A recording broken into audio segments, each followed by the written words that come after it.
നോക്ക്, എനിക്കെങ്ങനെ പറയണമെന്നറിയില്ല. എനിക്ക് നിന്നെ ഭയങ്കര ഇഷ്ടാ. നീയൊന്ന് മൂളിയാ മതി, എന്റെ വീട്ടിലെ രാജകുമാരിയാക്കും ഞാൻ. അപ്പൊ നിങ്ങളെ വീട്ടിലൊരു രാജകുമാരി ഇല്ലേ? നീയൊന്ന് പറഞ്ഞാ മതി, അവളെ മൊഴിചൊല്ലി വീട്ടിൽ കൊണ്ടാക്കൂലെന്ന്. നിന്നെ ഒരു ബുദ്ധിമുട്ടും കൂടാതെ ഞാൻ നോക്കും. അല്ല, എന്റെ ആളുകൾ ഈ വിവരം നിന്നോട് പറഞ്ഞില്ലേ? പറഞ്ഞു. ഞാനതിനുള്ള മറുപടിയും കൊടുത്തിട്ടുണ്ട്.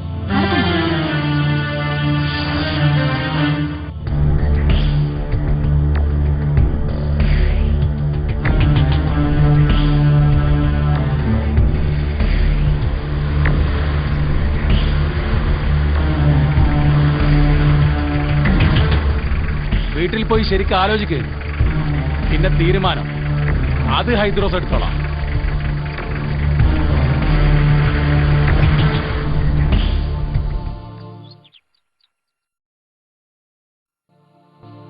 എങ്ങനെയാണ് ഇത് സംഭവിച്ചത്? തെങ്ങ് കയറ്റമായിരുന്നു പണി. ഒരു ദിവസം പിടിവിട്ടുപോയി. നട്ടെല്ലിനാണ് പൊട്ട്. 8 മാസമായി. എല്ലാം വിറ്റ് പെറുക്കി. ഇനിയിപ്പോ ഈ വീട് മാത്രമേ ഉള്ളൂ ബാക്കി.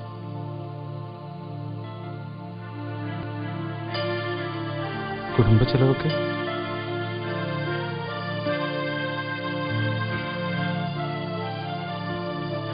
ഇപ്പൊ എനിക്ക് മരിച്ചാ മതി എന്നുണ്ട്.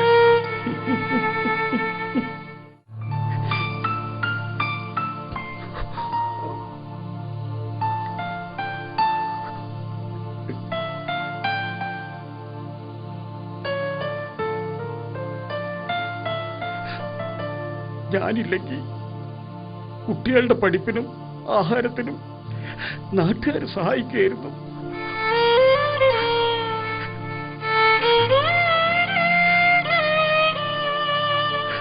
ബന്ധുക്കൾ ആരുമില്ലേ? ആദ്യമൊക്കെ വന്നിരുന്നു, ആരും വരുന്നില്ല. ഇപ്പോൾ നിങ്ങൾ ഈ പറഞ്ഞ 2 ബുദ്ധിമുട്ടും ഒരു പരിധിവരെ തീർന്നാൽ നിങ്ങളുടെ ഈ വിഷമം കുറേയൊക്കെ തീരും. ഞങ്ങൾ ഈ നാട്ടിലെ കുറച്ച് ആളുകളെ കണ്ട് നിങ്ങളെ സഹായിക്കാൻ അഭ്യർത്ഥിക്കട്ടെ. സിസ്റ്റർ, ഇവർക്ക് മരുന്ന് കൊടുത്തോളൂ.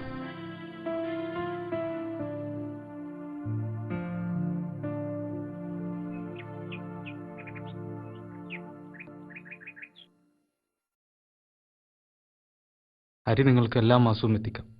കുട്ടികളുടെ പഠനത്തിന്റെ കാര്യം ഞങ്ങൾ ശരിയാക്കാൻ നോക്കാം. എന്നാ വരട്ടെ. ആ ചന്ദ്രേട്ടാ, അരി കൊടുക്കാനുള്ള ലിസ്റ്റിൽ ഇവരുടെ പേരും കൂടി ഒന്ന് ചേർക്കണം. വൈകുന്നേരം ആകുമ്പോഴേക്കും നിങ്ങൾക്ക് അരി എത്തിക്കാട്ടോ.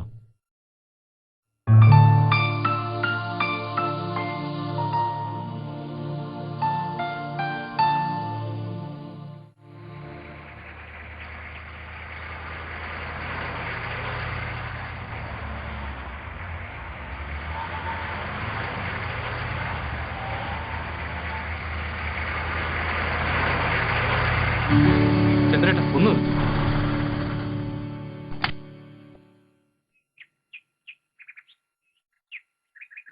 ഒന്ന് നിൽക്കൂ. നിങ്ങളെന്താ ഇവിടെ? എന്നെ മനസ്സിലായോ?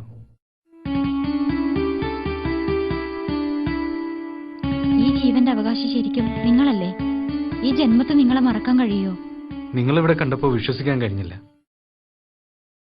ഞാനിവിടുത്തെ സ്കൂളിലാ ജോലി ചെയ്യുന്നത്. ഈ നാട്ടിൽ വന്നിട്ട് 5 വർഷമായി. ഇതിനു മുമ്പ് 2 വർഷത്തോളം ഞങ്ങൾ അമ്മാവിന്റെ വീട്ടിലായിരുന്നു. മോള് വലിയ കുട്ടിയായില്ലേ? വീട്ടില് ഉമ്മക്കും ഉപ്പക്കും സുഖല്ലേ? ഉമ്മയ്ക്ക് കുഴപ്പമൊന്നുമില്ല. ഉപ്പയ്ക്ക് ക്യാൻസറാണ്, കിടപ്പില. അല്ല, നിങ്ങളീ വഴിക്ക്?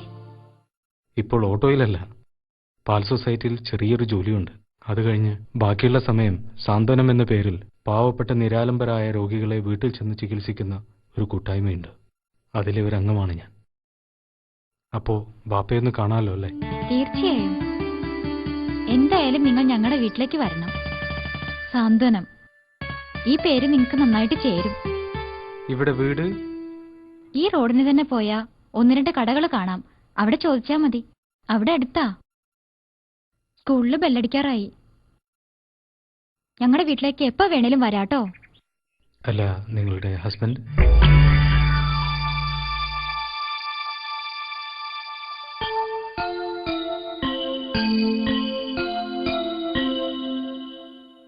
ഉമ്മച്ചിക്ക് അങ്ങനെ ചോദിക്കണ ഇഷ്ടല്ല. എനിക്ക് 8 മാസം പ്രായമുള്ളപ്പോ എന്റെ ബാപ്പച്ചി മരിച്ചു ഉത്രേ.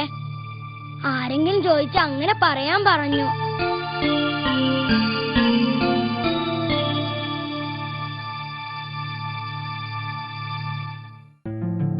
ബാപ്പാ, ഇവിടെ മരുന്ന് തരാൻ ആരെങ്കിലും വന്നിരുന്നോ? വന്നിരുന്നു മോളെ. സാന്ത്വനത്തിൽ നിന്നാണല്ലോ ഓല് വരുന്നത്. അടുത്തിരുന്ന് നമ്മളെ തൊട്ടും തലോടിയും ചികിത്സിച്ചതൊക്കെ കാണുമ്പം നമ്മളെ പകുതി സോക്കേടാണ് മാറും. ബാപ്പാനോട് രോഗവിവരം അന്വേഷിച്ച ആൾ ആരാണെന്നറിയോ? നിങ്ങളോട് ഞാൻ പറയാറില്ലേ, നിഷാദ്. അയാളാണത്. നേരോ? കണ്ടുമുട്ടുന്ന് ഒരിക്കലും പ്രതീക്ഷിച്ചതല്ല.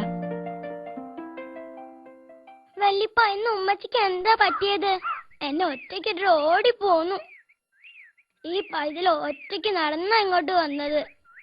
ഇതൊന്നും കാണാനും കേൾക്കാൻ ആരുമില്ലേ? എന്താടി റെജിന ഈ കാട്ടിയത്? എന്റെ കുട്ടീനെ ഈ ഒറ്റയ്ക്കെടുത്ത് പോന്നോ? മോള് വാ.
അല്ല കാതറാക്ക, ഇവിടെ പെണ്ണുങ്ങളാരും ഇല്ലേ?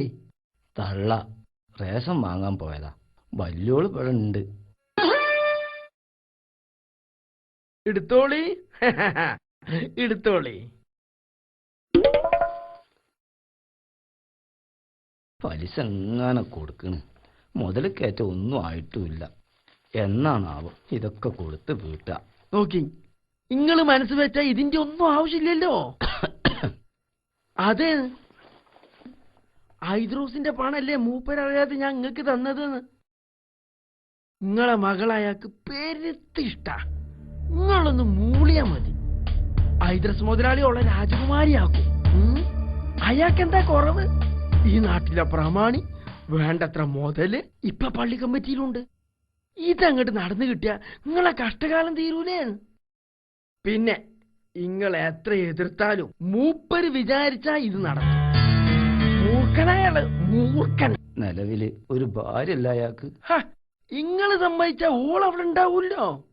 നാട്ടിൽ നടക്കുന്നതിനല്ലേ എന്റെ മുതലാളി ചെയ്യുന്നുള്ളൂ. എന്താ മോളെ അവിടെ? കുട്ടിയെ ഒരു ഗ്ലാസ് കഞ്ഞിനെടുത്ത കൊയങ്ങിയിരിക്കണം.